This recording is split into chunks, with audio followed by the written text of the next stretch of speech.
Good morning, students. Today's topic is concept of economy. Economy, economic system, and economic organization are the same words with same meaning. जब हम बोलते हैं economy, by economic system, by economic organization, ये सभी लगभग synonymous words. Man in his environment using skill, machines, methods, resources are utilized to fulfill his needs.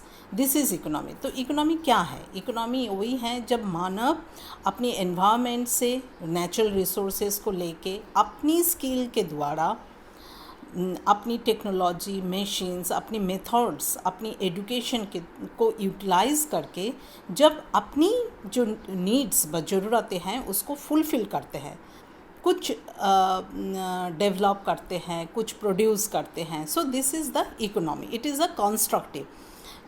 हमेशा ही economy एक कंस्ट्रक्टिव अप्रोच है, कुछ बनाते हैं. Man's needs are fulfilled and distribution of the products.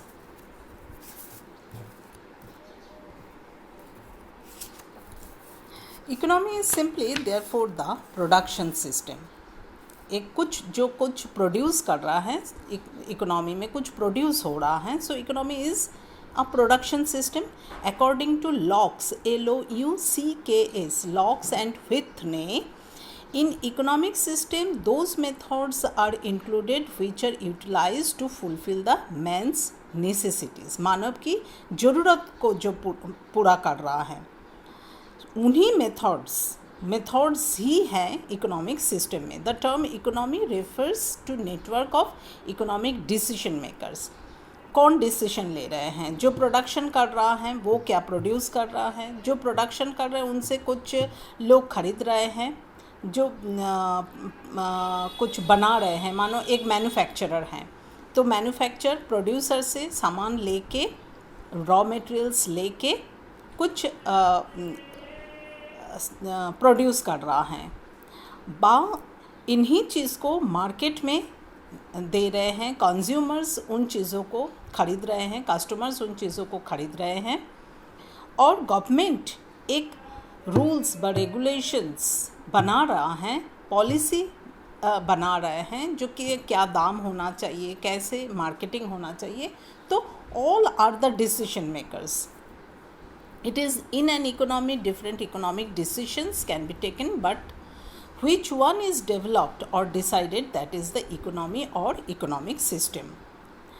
So this is a comparative system according to Locke and Whitney. The economic system can be developed in any stage. किसी भी stage में economic development हो सकता है, economic system develop कर सकते हैं.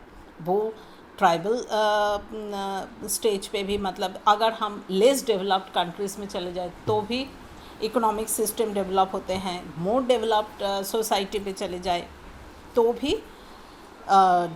एक इकोनॉमिक सिस्टम डेवलप होता है. The earlier stage in tribal areas और the mature stage in developed countries like Japan और USA.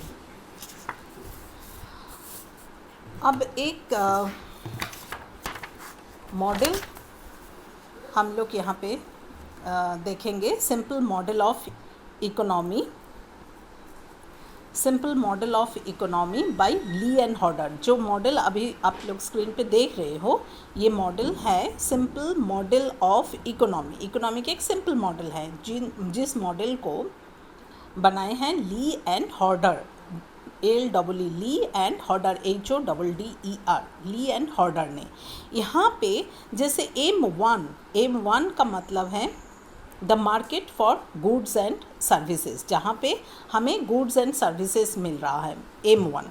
M2 the market for factors of productions, जहाँ पे हमें फैक्टर्स ऑफ प्रोडक्शंस है, जो मार्केट से हमें प्रोडक्शन का मिल रहा है, फैक्टर्स ऑफ प्रोडक्शंस.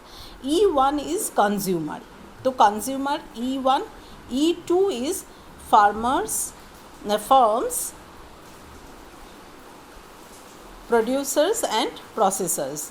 तो M2 से सामान फैक्टर्स ऑफ प्रोडक्शन आ रहा है.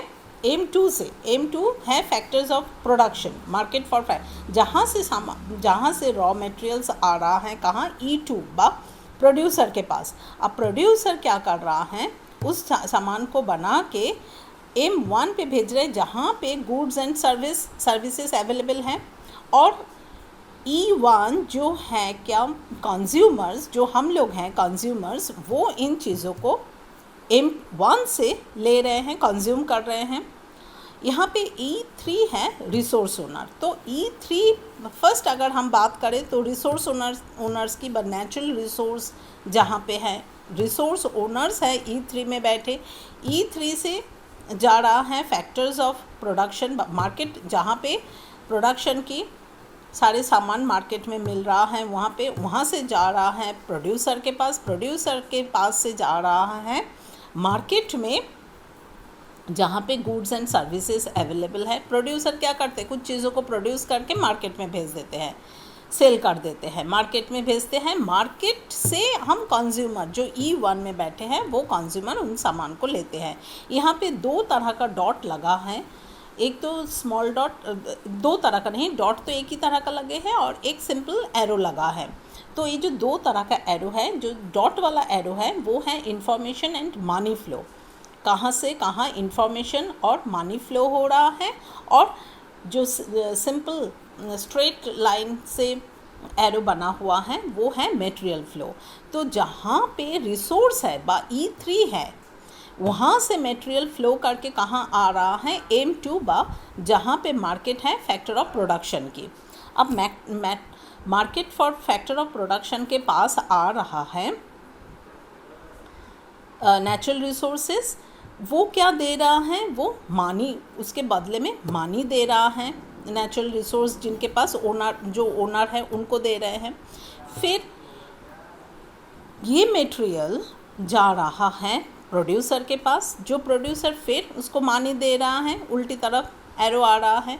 फिर प्रोड्यूसर सामान को, गुड्स एंड सर्विसेज को भेज रहे हैं, मटेरियल को भेज रहे हैं मार्केट में, और मार्केट से पैसा ले रहे हैं, और फिर मार्केट कंज्यूमर को मटेरियल बेच रहे हैं, और उसके in exchange of the material goods and और सर्विसेज कंज्यूमर क्या कर रहा है, उसकी मनी फ्लो कर रहा है टू द मार्केट, मनी को दे रहा है मार्केट में।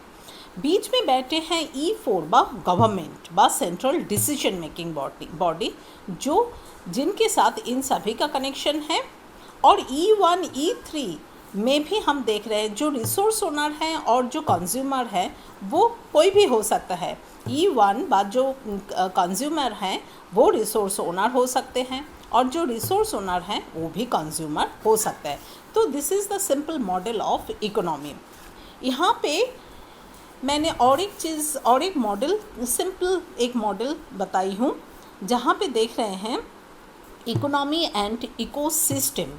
इस मॉडल को है model, this model is by Coddington 1970, Coddington ने दिए हैं। इस मॉडल में इकोसिस्टम, जो फर्म प्रोड्यूसर है वो इकोसिस्टम एनवायरनमेंट से सामान ले रहे हैं, एक एरो से दिखा रहे हैं, फर्म प्रोड्यूसर कुछ नेचुरल रिसोर्सेज एनवायरनमेंट इकोसिस्टम से ले रहे हैं, और फिर उसने कुछ बना भी रहे हैं जो कंज्यूमर के पास पहुंच रहे, रिसोर्स ओनर के पास पहुंच रहे। जो रिसोर्स ओनर हैं वो अपने सामान इकोसिस्टम से लेके भी प्रोड्यूसर के पास पहुंचा रहा है, लेकिन अल्टीमेटली जो कंज्यूमर रिसोर्स ओनर फर्म और प्रोड्यूसर हैं वो इकोसिस्टम को क्या दे रहे हैं, वो सिस्टम पे कुछ पॉल्यूशन क्रिएट कर, कुछ सामान वो ले रहे हैं, लेकिन उसके बदले में वो क्या दे रहा है, कुछ पॉल्यूशन भी क्रिएट, कुछ टॉक्सिक गैसेस देते हैं।